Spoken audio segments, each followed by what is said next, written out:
understand and make adjustments to the current expectations and desires. I almost didn't take this topic on. It felt kind of redundant to our playlist topic, communicate desires and expectations with management and dispatch. So we'll see. Let me know your opinion in the comments. I'm curious what you think. Let's talk about it in the meantime. If you or someone you know has a perspective on this that you believe could add value to us and other listeners, let us know. And we'll send the invite to join us on a podcast to discuss this topic. So, what adjustments have you made in your goals or expectations? Or are you more like, these are my goals and I'm not changing them for anyone or any company? In my experience over the last 13 or so years, I found myself sticking to my guns, especially after my third or fourth year in the industry. I came into the industry like many of you. I didn't know the front from the back of a truck. I didn't know how to adjust brakes, check the oil, drain the air tanks, or the difference between clutch shifting and floating gears. I didn't know anything about trucking. I know some of you are still pretty new and wet behind the ears like a newborn in this industry. So this is probably very relatable to you. As I came into my third year around 2015, I began to gain an understanding of how things go in the trucking industry. To a great extent, there will always be more to learn. I still have, excuse me, I still have a lot to learn, even to this day, of course. We'll never stop learning. But around 2014 to 2015, I had a better sense of what I needed for me and my truck.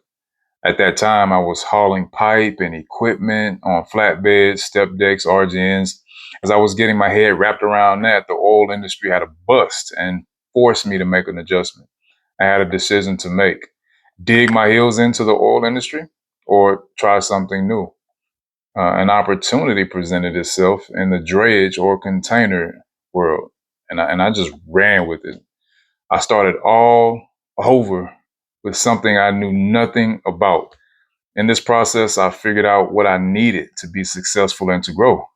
I began buying trucks and hiring drivers. As I spoke with dispatchers, terminal managers, and recruiters, it helped me dial in my focus in on what I really needed for me and my team. In the beginning, I didn't know I needed what I needed. I didn't know if I needed, I didn't know how much. I had thoughts about what I needed, but did I really truly have a dialed in focus of what I truly needed? I didn't. I didn't fully understand that until I began going through this process and figuring out what motor carriers really needed and wanted. I also had to figure out what my challenges were as an owner operator. This can change over time, but some things don't change in my experience. I needed my wheels running and rolling more days than not. I needed the trucks to take home $1,800 to $2,500 after fuel and all carrier fees and deductions. I needed that to happen for at least 48 weeks out of the year, or about 48 weeks. The closer I got to 48 weeks a year, making $1,800 to $2,500 take home after all deductions and fuel, that's the sweet spot. 36 weeks to 48 weeks is really where you need to be, where I needed to be. These were my non-negotiables. One, keep a truck moving more days than not, earning $1,800 to $2,500 after fuel and all chargebacks. And two, home daily. That's what I needed. Those were my non-negotiables, something that I wasn't going to budge on. I took on a partner for a couple years, and we began to offer coverage for runs that weren't home daily. If we had a driver that was willing to stay out longer, we could offer that coverage on those lanes, but that wasn't often, and we never really had success with it. Um, Many others have done very well OTR. I have not. I eventually brought everything back to home daily. Kudos to you guys that have done well with OTR model. That much respect. I absolutely want to talk with you on a podcast to hear about your experience.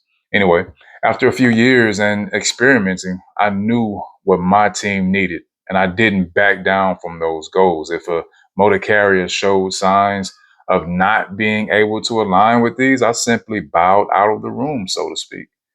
Obviously, I don't see anything wrong with that. I would offer the caution. that you want to try some things out and figure out what works best for you before being so stone cold on what your non-negotiable goals are. I've worked with some drivers, owner operators, and fleet owners that came into this industry into their first year or two with egos as big as a 20-year-old veteran. And they usually suffer more loss because they're unwilling to adjust their goals. In fact, they have often came back to admit as much. So think about that. Here's one last thing I'll say about adjusting your goals. This is a key to success I've used for a long time, and I hope it helps. Before making adjustments to your goals or plans based on someone else's advice, be certain, be certain that these two parameters are in place with the person that you're getting this advice from. One, they successfully have done what they are advising you on. Two, they have your best interests at heart. They love you. One or the other is not sufficient and becomes too much of a gamble. You need both parameters in place before acting on that information. I've talked enough on this one way. Please like and subscribe if you are willing to help us make this better content and more content like this. Um, Join the conversation with me or send me someone that can provide us with their own perspective and experience to share with everyone listening. God's love, peace, power to you, your family, and your business. 10-4, over and out.